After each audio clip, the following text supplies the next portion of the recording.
Namaste children. And today we are going to discuss about the key features of the Indian Constitution. See children, in our Zoom class we already discussed about the 3 sections.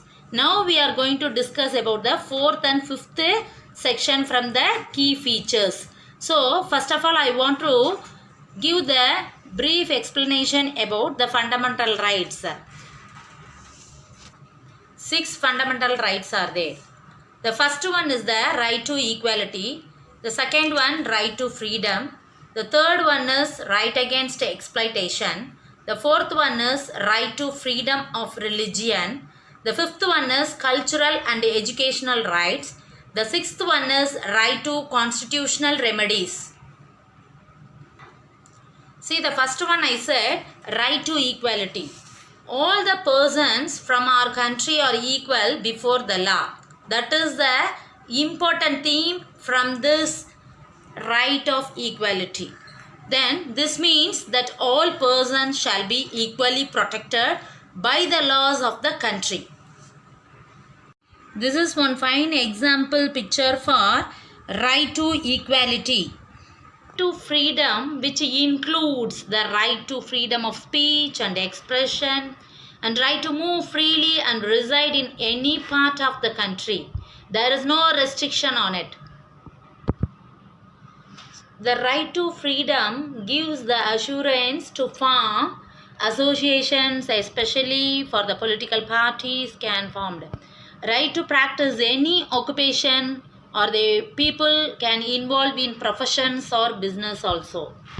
This is the fine example for right to freedom. Those who are completed the age of 18 can render their vote to elect the representative. The third one is right against exploitation.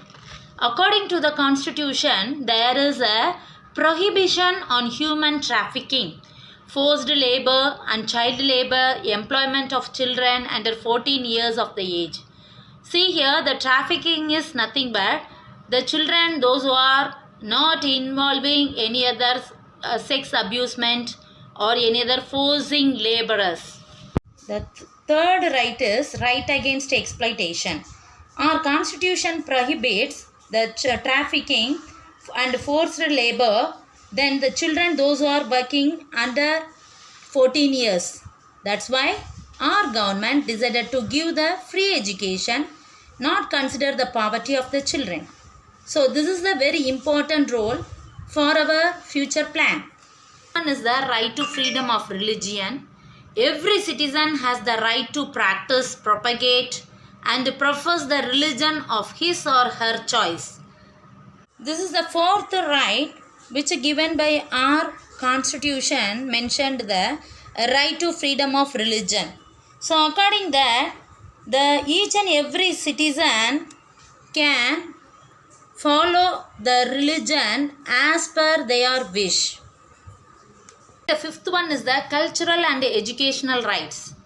The Constitution states that all minorities, linguistic or religious, have the right to set up their own educational institutions so as to conserve and extend their own culture. For example, the Muslims, those who are having their own madrasas in their mosque. To avoid the discrimination among the rich and poor and all minorities religion, the education is taking the important role by our government as the educational rights as an equivalent part in the school. The last one of the rights is the right to constitutional remedies.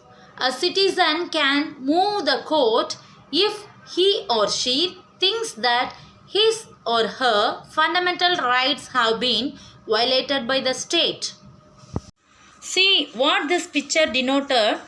This picture is denoted the Justicia picture, who is having the weighing machine, as the justice is equivalent to all. There is no relationship, there is no discrimination among rich and poor, there is no discrimination among male or female like that. So here this allows the citizen to move court if they believe any of their fundamental right have been violated by the state. See, the last topic we are going to discuss about secularism. Secularism is a belief system that rejects religion or the beliefs that religion should not be part of the affairs of the state or part of public education. One fine example for secularism in India. Our country did not belong to any other particular religion. It wants to give the priority for all the religion. It treats all the community people as equivalently, which is called secularism in India. Hope you all understood, children. Thank you.